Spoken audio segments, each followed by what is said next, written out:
Hello everybody. As promised, I wanted to provide some at-home exercises for you.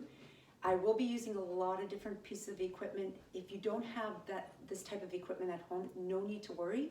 You can do this without equipment. You can use your own body's resistance and get a good workout. When you're doing your at-home exercises, it's really important that you use the right intensity. So what does that mean?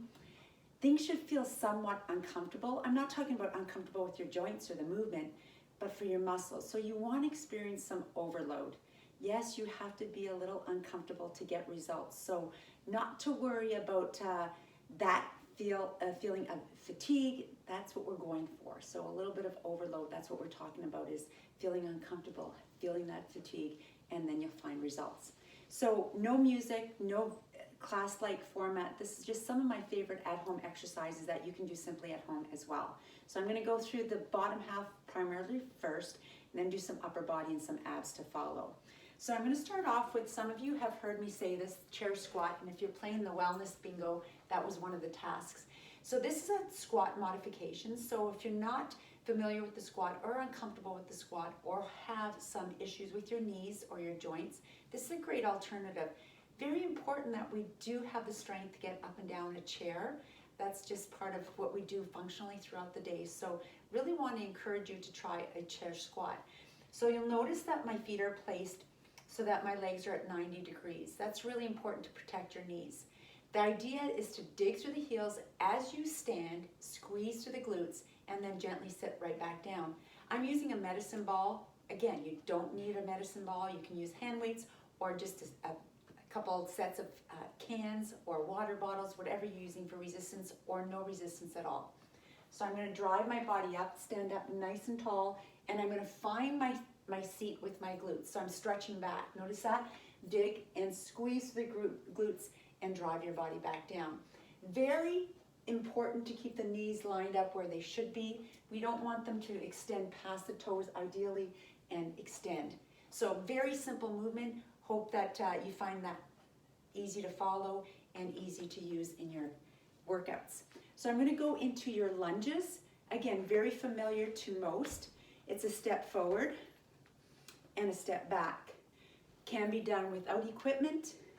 You can also go into a lunge rotation. So I'm going to draw my body over to the side that I'm stepping forward with.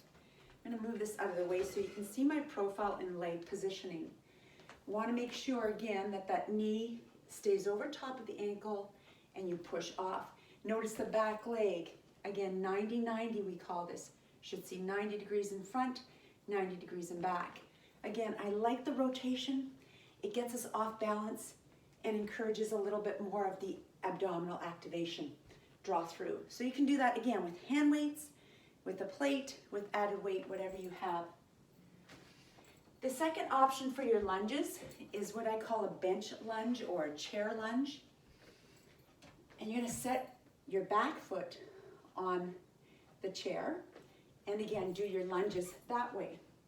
Now this is a more advanced movement because it's taking the weight off of the back leg, so there's no assist there, and loading up the front leg. So again, you can use weights to draw this through. You can draw side. I'm going to switch my lead here so you can see again at the different angle. You might have to jump yourself forward so you get the proper alignment.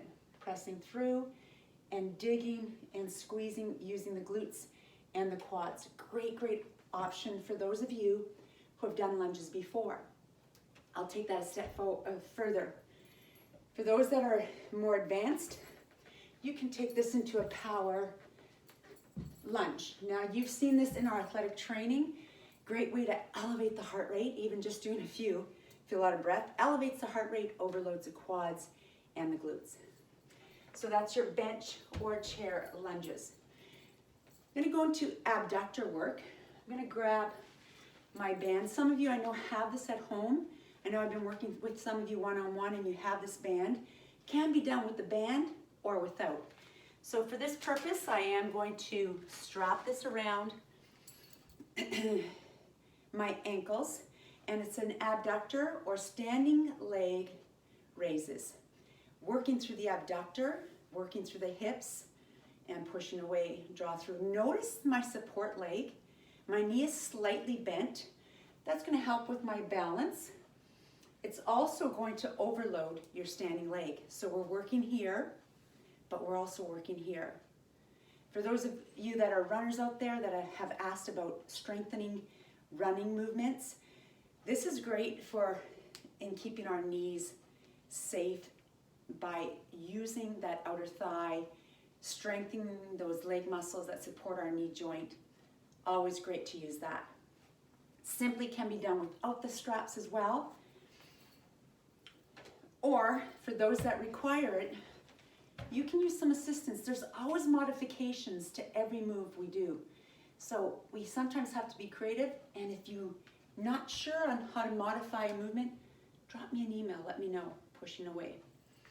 If you do have your resistance band or your spry tubes, creating a squat movement while the band is tight, you will activate a little bit more of those outer thighs, a little bit more of the glutes. Great opportunity to use that extra resistance. Side step squat, I know for some of you, I've included that in your workout. The goal is to keep the spry tube tight or the resistance bands tight as you step, so there's never release, really activating that outer thigh using the glutes. I also incorporate in some of the workouts your skate. So it's much like your abductor or your standing leg raises, except we got a little bit of an angle. Push away and release. So targeting the glutes, the outer thighs at a different angle, pushing through. So you can take it to one side and push through. Again, I am using that support side while working that moving leg. If you have equipment with you, you can extend with a medicine ball or hand weights depending on your fitness level. So that's that inline skate that you can do. So we got through all that.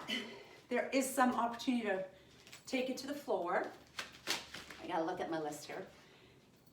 I'm gonna move this out of the way. So inner thigh work, you bend the back leg and you extend that front leg. Working inner thighs, again, for those runners out there, and I know who you are, you've been asking, how do I strengthen that knee joint? This is it. Inner and outer thigh, you want to be able to strengthen so you support that knee through your runs. If you have no equipment, gently push down on the thigh as the leg rises. When you're working inner thigh, you have to be mindful of that muscle working. So really think about the tightening, the contracting of that muscle. Secondly, you push through the heel and extend your leg as long as you can. All right, so we really target that inner thigh. So there's your inner thigh work. Give it a stretch, give it a shake, and then take yourself over to the other side. All right, so we're gonna go into some pelvic lifts or hip raises, however you wanna refer to them. It's all the same. So relax the upper body, drive the hips up and lower to the floor. Great way to activate the hamstrings. So you're gonna dig your heels into the floor, squeeze your glutes, so draw your cheeks together and lower. How high you lift, that's determined by your range. So whatever you can lift, don't force that range any higher. Drive up, and I do want you to take it all the way down to the floor. Push through.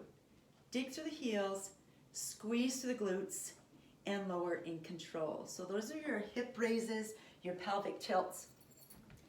If you have a stability ball at home, and again, some of you have been asking, what do I do with this ball? I'm gonna swing it around. You can also do your hip lifts with your stability ball.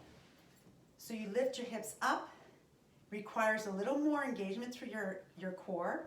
Pull in towards your glutes, drive away, keeping your legs nice and long, and then lowering to the floor.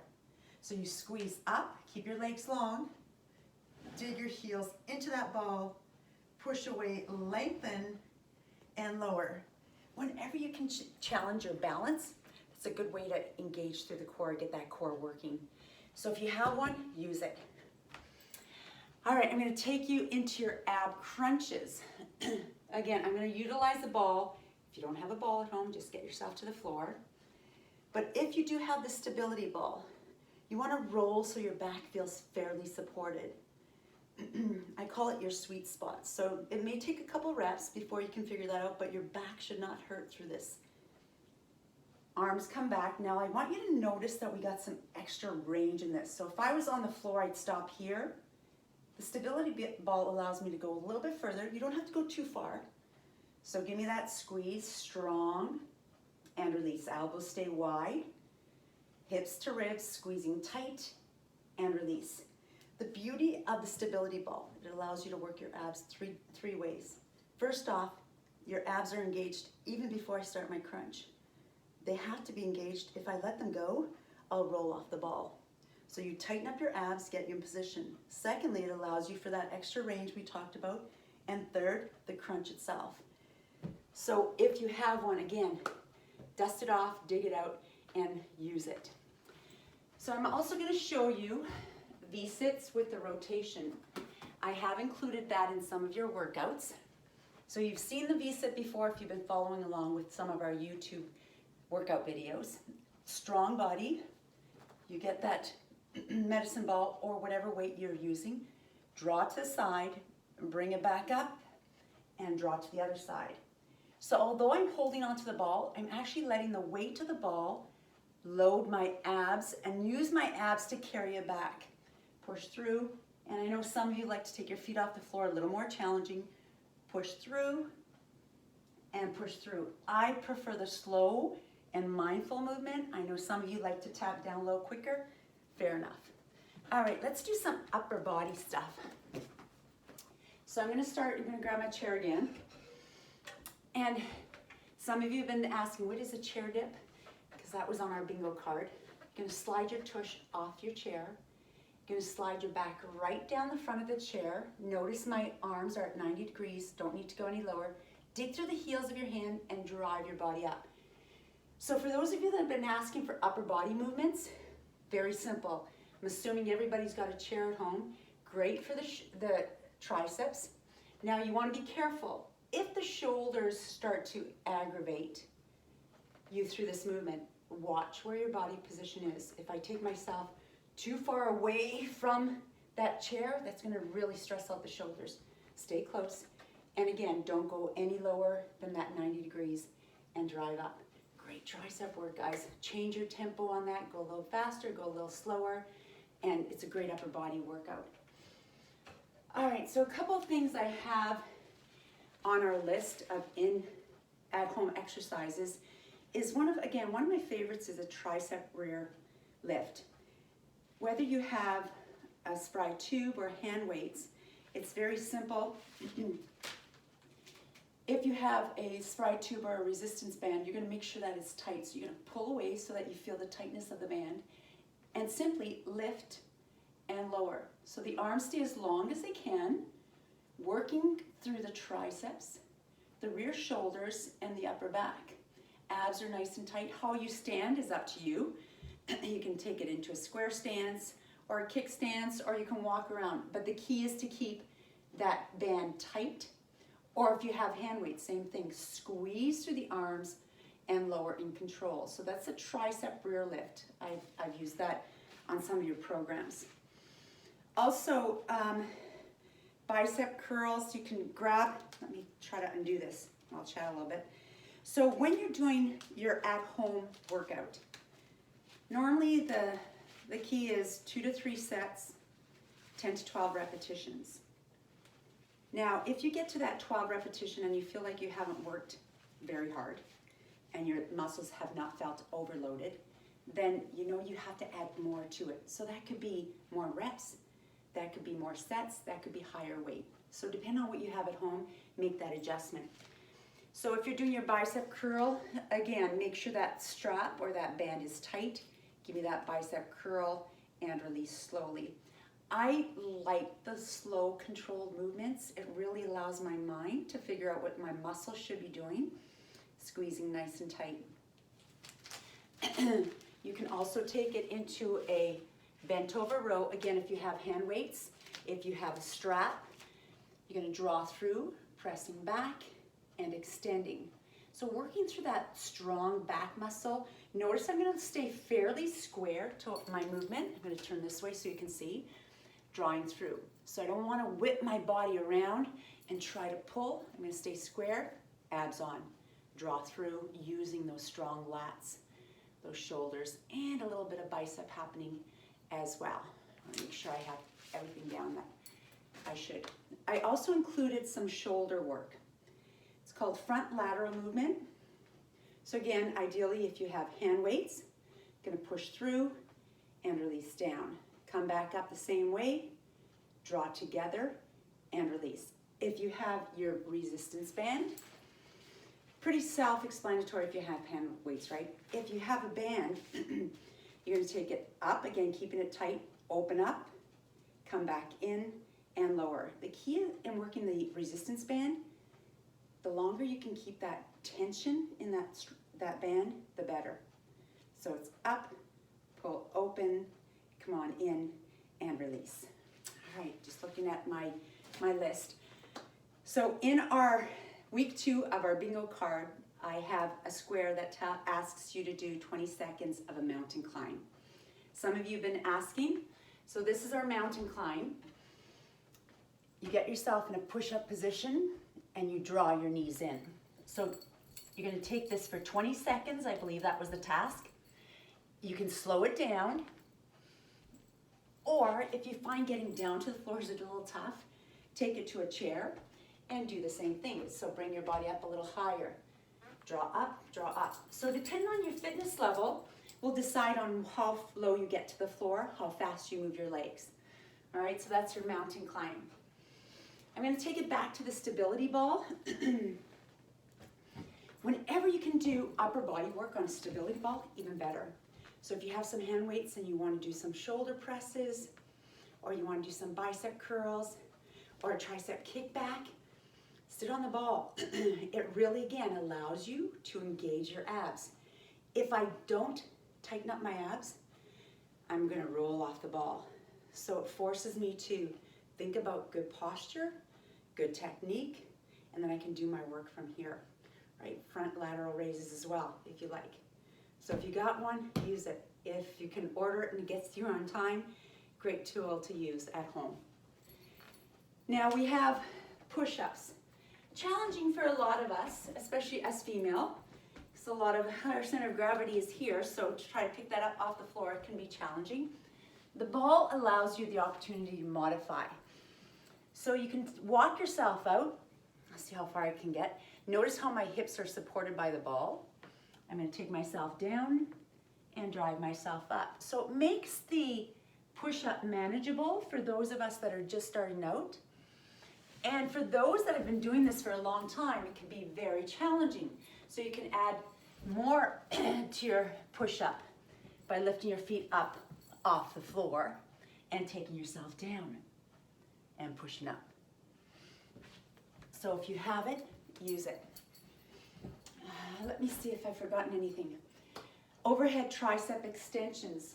Some of you have done this before, maybe some of you have not, and I've included it on your at-home workout plan. So your tricep extension, hand weights, band, whatever you got, you're going to extend behind your back and drive up. The key in working the tricep in this position, notice how close my elbows are. Elbows are pointing straight ahead. You want to be careful that you don't end up with fanned elbows. Tuck it in and push it away and release and extend. And there you have it. So a few at-home exercises for you. Again, for those of you that I have been designing some at-home workout regimens. I'm hoping you find your workout there or your exercises there. If you're not sure, if you have any questions, be sure to email me. You know where to find me. Until then, stay safe and have a great workout.